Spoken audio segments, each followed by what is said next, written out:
Reina de los profetas, ruega por nosotros. Hemos abarcado bastante sobre el título de reina.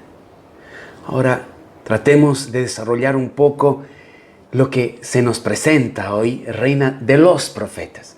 Cuando hablamos de profetas nos conectamos inmediatamente al Antiguo Testamento en la Sagrada Escritura y comprendemos a los llamados profetas mayores, como el caso de Isaías, Ezequiel, Jeremías, y los profetas menores, que hay varios de ellos, como Oseas, Habacuc, etc.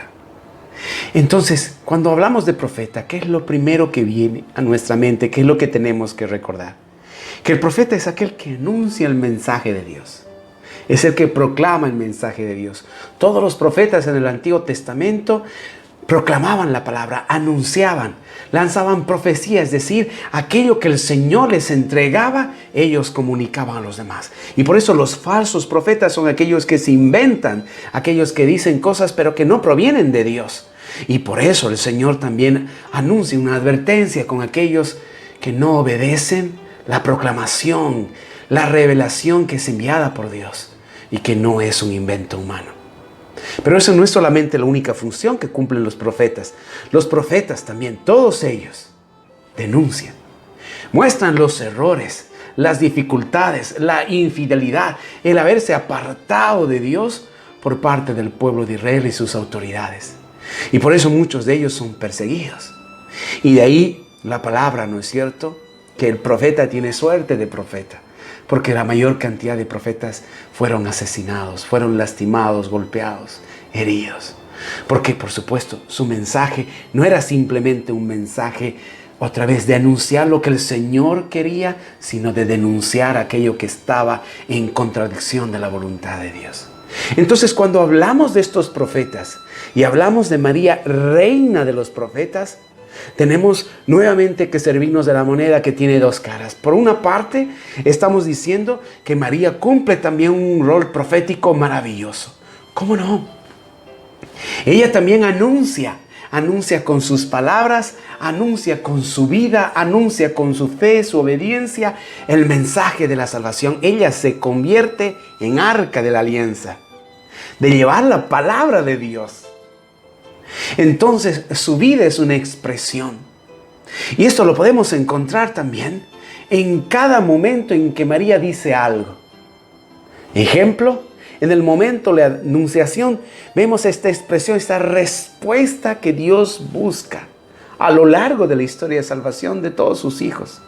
Hacer un pacto, una alianza, donde Él es Dios y nosotros somos su pueblo. Pues María tiene una respuesta: yo soy la esclava del Señor. Ahí está el reconocimiento: Él es mi Dios, Él es mi Señor. Soy esclava del Señor. Hágase en mí según tu palabra.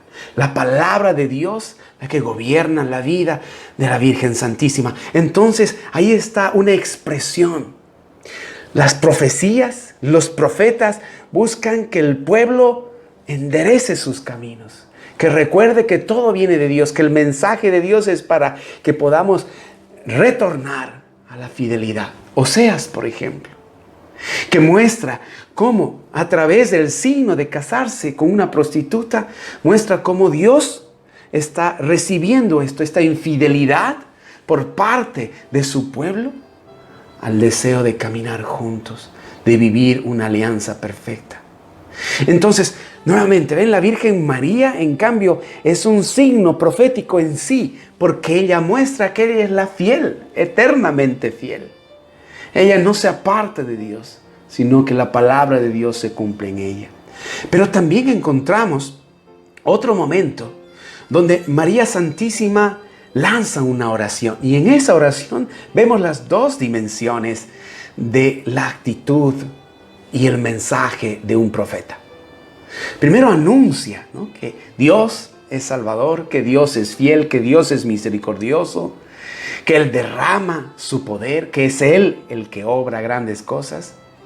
Pero también dice que Él separa, que Él no reconoce a los soberbios, Él enaltece a los humildes, Él juzga, Él se acuerda de las promesas que hizo Abraham y su descendencia. Él es el Dios de Israel, el Dios de su pueblo.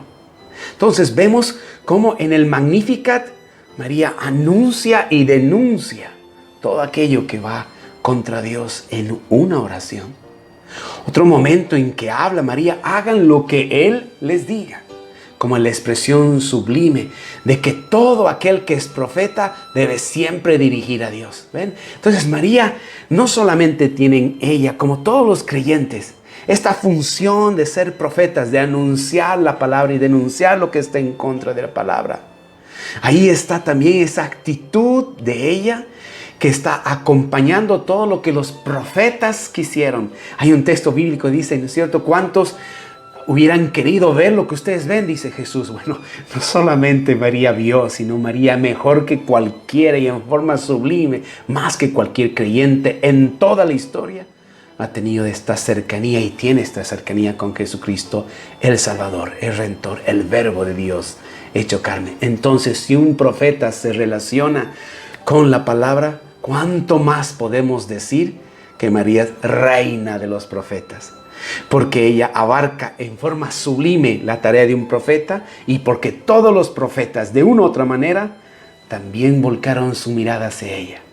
No por nada las grandes profecías de Isaías sobre una virgen concebirá.